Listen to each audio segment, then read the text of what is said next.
Sport has proven to be one of the most effective tools for bringing people together and has both social and economic importance.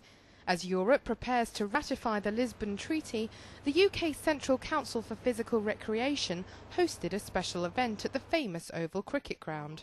Europe Minister Jim Murphy opened the discussion about what the UK wants from the EU in relation to sport. The Lisbon Treaty is a new set of rules for governing the European Union, 27 countries, finding modern rules on a whole range of areas, including sport. And what it will do for the first time on sport is recognises the special nature of sport and says that Europe can do more to support sporting initiatives that already appear and already exist in countries of the European Union. Very clearly, it's not about the European Union making up new rules for sport and telling the FA, the rugby authorities, the cricket authorities in the UK to follow some European directive. It's about supporting the best practice and best experience in the UK. The Minister highlighted the important unifying role that sport plays, cutting across cultural, economic and political divides and effectively bringing communities together. He called for more funding to support minority sports. And then there were 3 votes from the Caribbean. Well, sport is a great force for good in the UK and across Europe and across the globe, where people come together and to support the sort of club teams in any sport and national teams in international competition. So it's a great unifier and a great force for good, and Europe can do more to support it, particularly about funding.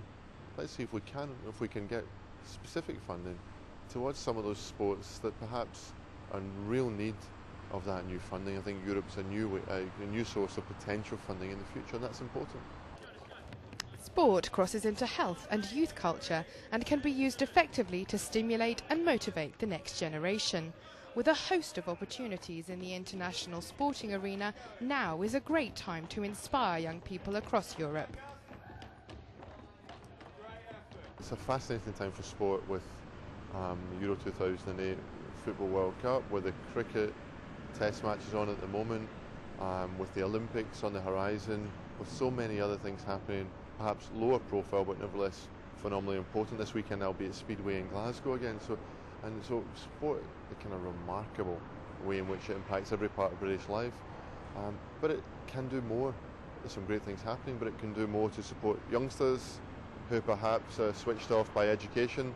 They can come to places like this at the Oval, and some of these suites can be taught, do computer skills in a way that perhaps maybe interests them more than being stuck in a classroom. While the Lisbon Treaty will not permit the EU to harmonise sporting regulations, it will complement action taken at national level.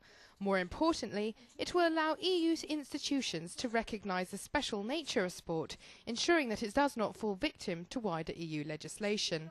The UK government hope in future to see the development of an EU sports programme and an increase in the links between sport and relevant policies such as health and education.